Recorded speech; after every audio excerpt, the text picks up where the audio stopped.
Nah,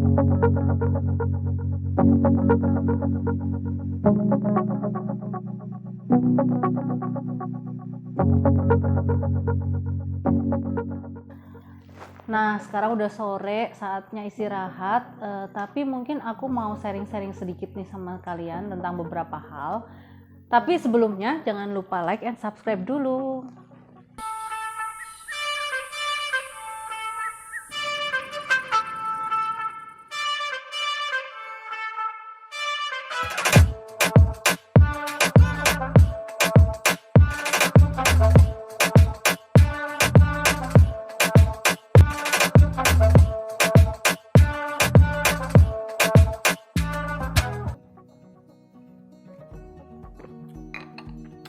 Oke, jadi sebenarnya aku mau cerita nih.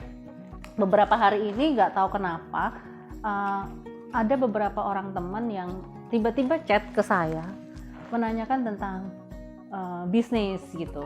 Jadi ada yang tanya, Mbak ajarin dong bisnis, atau enggak Mbak gimana kok sekarang kelihatannya bisnisnya tambah rame gitu kan ya.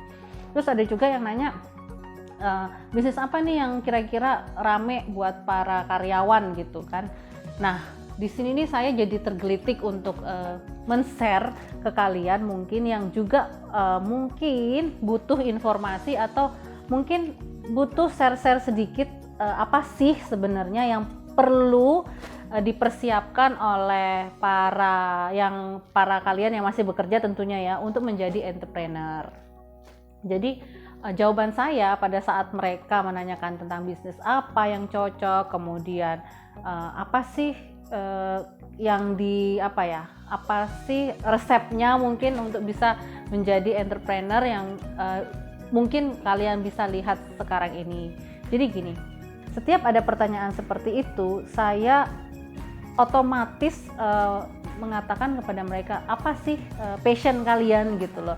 Jadi saya selalu menanyakan kepada mereka, coba deh kamu gali apa passion kamu gitu loh. Kenapa sih saya kok mengusulkan seperti itu gitu. Ternyata begini, ketika kita bilang passion gitu ya, itu adalah sesuatu yang pasti kita sukain gitu. Jadi yang namanya passion itu bisa berhubungan dengan hobi, atau misalnya kita mempunyai kemampuan yang lebih yang kita tahu itu kita bisa gitu. Nah, berhubungan dengan hobi, itu lagi ya, jadi hobi itu kan sesuatu yang kita sukain pastinya. Nah, kalau hobi pasti kan itu tidak ada tidak ada rasa capek, kemudian kalian pasti akan terus menerus tuh mengejar hobi kalian gitu loh. Jadi temukanlah passion itu sebelum kalian misalnya mau memulai bisnis gitu. Nah, contohnya begini, kalau misalnya kalian bisnis nih ikut-ikutan ya, misalnya kan sekarang lagi rame misalnya jualan cemilan yang makaroni gitu ya. Nah, ketika kalian mencoba itu tanpa dasar atau hanya ikut-ikutan lah kasarnya gitu. Nah, ketika bisnis itu nanti tidak berhasil, kalian itu pasti akan menyalahkan keadaan gitu. Jadi menyalahkan keadaan, mungkin berpikir gini, oh iya bisnis itu sekarang udah rame gitu. Jadi banyak saingan gitu loh. Atau misalnya iya nih aku salah pilih bisnis gitu kan ya. Nah, itulah kenapa pentingnya passion untuk memulai suatu bisnis gitu. Ada hal lagi yang case lain nih misalnya. Nah, kalau misalnya kalian memulai bisnis itu dengan passion, seterpuruk apapun bisnis itu, kalian tidak akan menyalahkan itu passion, tapi ada nilai positifnya. Dengan passion itu kalian pasti akan lebih menggali, itu namanya hobi kan ya, pasti kalian akan mencari tahu, akan terus berpikir, terus berkreasi gitu untuk mengejar apa yang kalian mau gitu. Nah, itulah makanya pentingnya passion untuk kalian temuin dulu tuh, bener-bener kalian temuin passionnya gitu.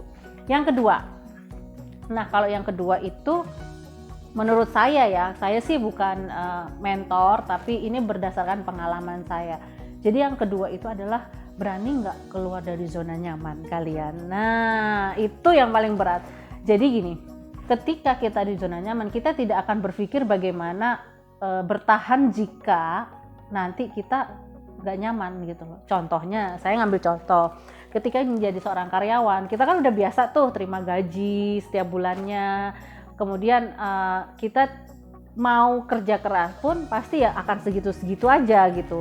Nah ini terbukti kalau misalnya kalian misalnya nih ya, kalau misalnya mau keluar dari zona nyaman, kalian itu akan dipaksa berpikir kreatif. Contoh saya gitu ya. Awal-awal usaha itu kan sudah keluar dari zona nyaman kan ya. Jadi bagaimana membangun usaha itu bisa lebih baik, lebih besar gitu ya. Yang pertama tuh pasti akan berdoa setiap hari. Coba bayangin. Kalau kalian karyawan mungkin tidak akan mungkin berdoa, ya Allah misalnya mudahan gaji bulan ini saya naik gitu, kan nggak mungkin gitu. Tapi kalau misalnya Anda berwira swasta gitu, pasti berdoa, ya Allah mudah-mudahan hari ini dilancarkan rezekinya lagi, dapat pelanggan baru, misalnya dagangannya laris gitu kan ya. Nah jadi itu contohnya. Jadi kenapa berani keluar dari zona nyaman, karena ya itu gitu loh, karena pada saat kita keluar dari zona nyaman kita akan berpikir terus menerus bagaimana kita berkreasi, menciptakan produk baru, kita belajar ilmu marketing mungkin. Nah itu bisa kita pelajarin. Nah tapi catatannya mungkin begini, tidak semudah itu memang keluar dari zona nyaman, iya gitu. Kenapa? Apalagi terutama untuk kalian yang sudah mempunyai tanggung jawab atau keluarga ya, itu akan berpikir beberapa kali untuk bisa keluar dari zona nyaman. Nah tipsnya adalah kalian harus bisa memutuskan atau bisa menyisihkan. Kalian kan udah tahu nih pengeluaran kalian sebulan berapa. Mungkin kalian sudah bisa saving 6 bulan atau enggak 1 tahun untuk bisa membiayai hidup kalian seandainya kalian memulai bisnis yang baru gitu.